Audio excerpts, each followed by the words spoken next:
Provavelmente você já ouviu alguém falando assim: só falo na presença do meu advogado, ou todos são iguais perante a lei, ou eu tenho o direito de permanecer em silêncio. Hoje em dia a gente sabe sobre essas coisas, mas a gente sabe que isso está previsto na Constituição, e mais do que isso, a gente sabe o que é a Constituição? Então, bora lá que eu vou falar pra vocês hoje de uma maneira super simples e objetiva, que é a intenção desses vídeos, o que é a Constituição, porque a partir de agora você tem obrigação de saber. Bora lá? Meu nome é Gabriele Froza, sou advogada, aluna da Escola de Formação Política Renova Brasil, e como a gente tem feito nos outros vídeos, eu vou falar de uma maneira super simples o que é a Constituição. O que é esse livrinho aqui, ó, com tantas leis aqui, com tantos artigos, né? O que é isso, gente? Vamos lá. A Constituição, ela é a lei principal de um país. E como que, para vocês, vou dar exemplo para vocês entenderem. Vou partir do pressuposto que a gente não tem noção nenhuma sobre Constituição, porque eu sei que tem pessoas que vão assistir esse vídeo que não são da área jurídica. E se vocês quiserem se aprofundar no tema, vocês podem mandar mensagem, deixar um comentário aqui que eu mando outros vídeos ou alguns livros para vocês entenderem melhor. Aqui vai ser de uma maneira super simples, porque claro que a Constituição a gente pode se aprofundar em milhares de outros temas, mas aqui eu quero que pessoas que não são da área do direito necessariamente entendam o que é a Constituição de uma maneira simples. Tá bom? Então vamos lá. Constituição é essa lei suprema que a gente tem em um país. E mais especificamente, eu vou falar sobre a Constituição do Brasil, da República Federativa do Brasil. Por quê? Porque cada país tem a sua Constituição. E cada país tem as suas, como posso dizer, prioridades, digamos assim. Então, cada país coloca na sua Constituição aquilo que é de maior relevância.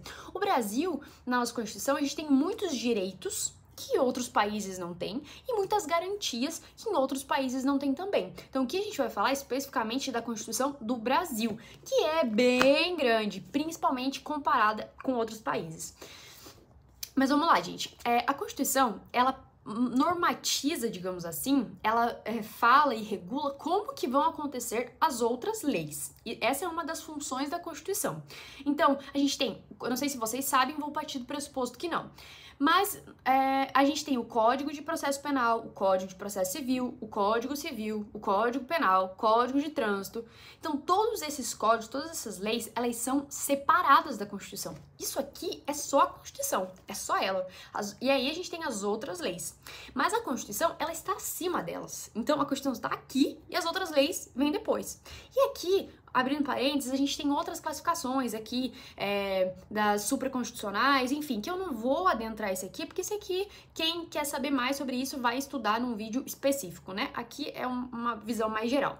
Então pode entender assim, como a Constituição aqui em cima e o que vem depois são as outras leis. A Constituição está acima delas. E o que isso significa? Que tudo que vier abaixo dela precisa estar de acordo com ela. E o que não estiver de acordo com ela será o quê? Inconstitucional. A gente não ouve essa palavra toda hora. Ah, mas o STF declarou inconstitucional. Inclusive, uma das competências do STF é declarar a inconstitucionalidade das leis. E toda hora a gente fala isso. Mas o que isso significa? Ela está em desacordo com a Constituição e por isso ela é inconstitucional. Então agora ficou mais fácil a gente entender, né? Além disso, a Constituição, ela regula como que serão feitas as outras leis e por quem será feita. Por exemplo, a gente tem vou pegar aqui o exemplo de uma lei. Por exemplo, a Constituição fala sobre o salário mínimo. Então, a gente tem lá o nosso salário mínimo, que segundo a Constituição deveria ser um salário que deve suprir as necessidades básicas do cidadão e tal. A gente sabe que isso não acontece, mas beleza, né? Vamos trabalhar aqui no mundo como se isso acontecesse. É a Constituição quem fala que deve existir um salário mínimo que deve suprir as necessidades. E aí vem uma lei depois especificando como que vai ser, quanto que vai ser o salário mínimo, que inclusive eu acho que em 2022 agora foi atualizado. Então essa lei vai dar os detalhes maiores, mas quem prevê a existência de um salário mínimo é a Constituição. Acho que tá lá no seu artigo 48 e no artigo 7º, inciso 4º, salvo engano, da Constituição. Então é a Constituição que está prevendo isso. E aí a Constituição prevê que essa lei vai ser uma lei ordinária, que vai passar pela Câmara dos Deputados, pelo Senado Federal, e aí vai para a sanção do presidente, que é a aprovação, ou veto, que é o presidente falar que não quer. não tá de acordo com aquilo ali. Gente, tô falando uma linguagem super, assim, pra ser acessível, tá? Que o pessoal do direito não vai me julgar, não, porque é só o pessoal entender. Mas, enfim, voltando.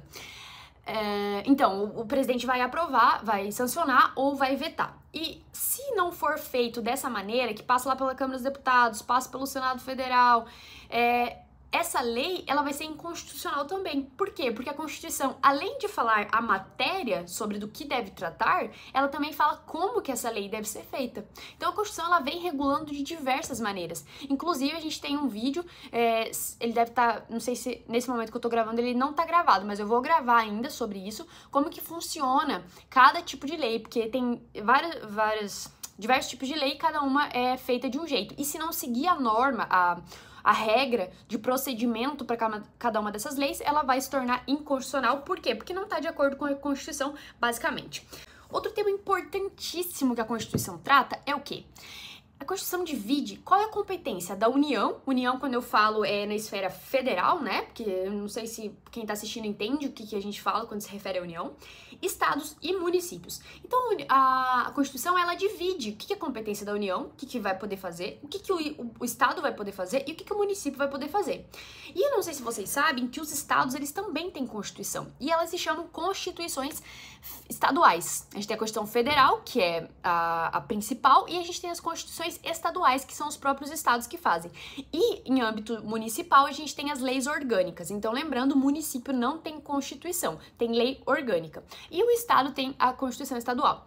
A Constituição estadual, consequentemente, e aqui é meio óbvio, né, gente, pra gente entender, ela vai, como todas as outras leis, ser de acordo com a Constituição Federal. Então, uma lei estadual, que está prevista na Constituição Estadual, ela não pode, de maneira alguma, contrariar de alguma maneira o que está previsto na Constituição Federal. Ela é a nossa lei suprema, essa aqui é a nossa lei suprema, e ficou gravado na sua cabeça isso, né? Então, nada que venha em outro âmbito vai contrariar a Constituição, porque se contrariar, ela não vai ser útil, ela vai parar no STF, ela vai sair de circulação, digamos assim, ela não vai funcionar porque ela precisa estar de acordo. E eu tô repetindo bastante, que é pra gravar mesmo, porque vocês não vão esquecer da minha voz na cabeça de vocês falando que a Constituição é a nossa lei principal e qualquer coisa que venha depois dela vai ser considerado inconstitucional. Palavra difícil, né? Um palavrão quase, mas vocês vão gravar. E um dos principais temas que a gente sempre fala são os direitos e deveres, né, que a gente tem na Constituição. Eu não vou me aprofundar aqui porque o artigo 5º, que é o que principalmente fala sobre os direitos fundamentais, é enorme, extenso, ele... Nossa Senhora, é muito grande, né? Mas se vocês tiverem curiosidade, dá pra dar uma lida, a gente tem acesso aqui. Eu vou deixar até no link desse vídeo o link de acesso da Constituição, que vocês podem entrar lá e ler, se vocês ficarem com curiosidade. Mas a gente tem na Constituição, além disso, os direitos. Então, lá na Constituição, a gente vai ter direito à moradia, direito à propriedade, direito à saúde, direito à educação, direito à liberdade, direito a... vários outros direitos, quase todos os direitos que a gente tem tá lá previsto na Constituição. E isso é muito bom, porque de a gente entender. A gente sabe que a gente tem direito à educação, mas onde é que isso está previsto? Será que está previsto mesmo? Então, conhecendo a Constituição, a gente sabe que a gente tem de onde cobrar. É claro que é complicado, porque na prática a gente não vê que é isso que acontece. Mas o que isso significa? Não é lindo demais perceber que existe um lugar que fala que a gente tem direito a cobrar uma educação de qualidade? Então, qual é o nosso dever se a gente tem direito de cobrar uma educação de qualidade, por exemplo? É o nosso dever cobrar dos políticos que nos representam uma educação de qualidade. Então, assim, quando a gente reclama que a gente não tem determinadas coisas, é porque falta da nossa parte iniciativa. Mas eu não vou entrar nesse assunto totalmente, porque aqui o foco é entender o que é a Constituição, e eu acho que de uma maneira muito ampla a gente conseguiu entender. A Constituição também vai falar sobre o direito dos índios, sobre as questões orçamentárias, impostos, enfim, vários outros temas. Mas agora o principal vocês já sabem. E o que eu só queria deixar claro aqui também é que as leis, de modo geral, mas aqui a Constituição, ela tem as emendas constitucionais. O que significa? Que a Constituição é aquela lei geral, só que no decorrer do tempo, algumas coisas vão mudando, né? Por exemplo, no Código Penal, antigamente era previsto que Adultério era crime. Só que com o tempo foi percebendo, claro que a questão moral ainda continua sendo horrível, né, gente? Mas não é mais crime. Por quê? Porque com o tempo o legislador, que é quem produz essas leis, foi percebendo que não tinha mais necessidade de prender uma pessoa porque ela traiu a outra. Então, ela saiu do Código Penal. Em compensação, entraram outros delitos, por exemplo, os de invasão de dispositivo eletrônico, que é invasão de computador, enfim, porque a nossa realidade muda. E a Constituição tem essas emendas que vêm para acompanhar, porque, claro, ela foi criada lá em 1988. Então, claro que a sociedade mudou e hoje a gente pode dizer que as leis, elas sempre vão acompanhando o tempo, né? Claro que às vezes as coisas que acontecem, elas são bem mais rápidas do que a lei, né? Porque inevitavelmente acontece muita coisa, mas a lei tenta, na maioria das vezes, acompanhar. Gente, é isso. Se vocês tiverem alguma dúvida, se vocês acharam que faltou alguma coisa e vocês não entenderam direito, por favor, manda mensagem, fala comigo, que vai ficar tudo claro pra vocês. E vocês vão entender, e é a nossa função como cidadão saber. Bora, gente! Beijo!